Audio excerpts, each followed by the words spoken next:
What we're going to need for this installation is a microfiber towel, a squeegee, blade, cleaning solution, soapy water, and a heat gun.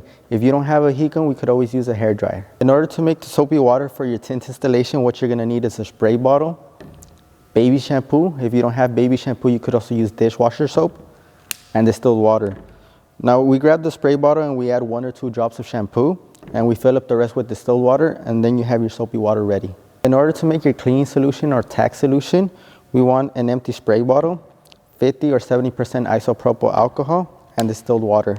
We want to fill up the spray bottle with 20% of alcohol and then fill up the rest with distilled water. Now when you receive your product, you will get this.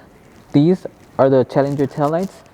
These are the rear reflectors, and these are the side markers.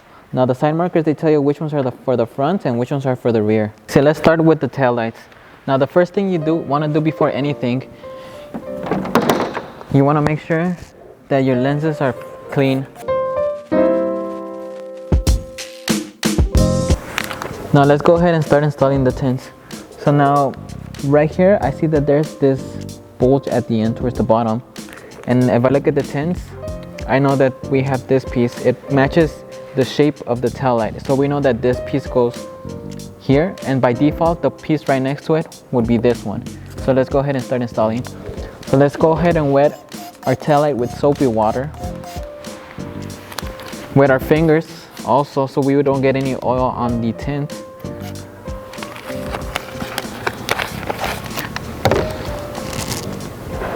Wet our tint so we could easily maneuver it when it's on the lens, and just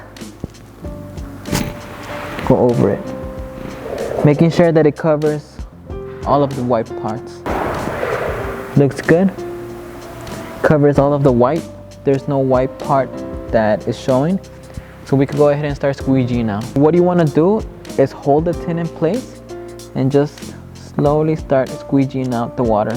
You could use the squeegee, also you could use your finger.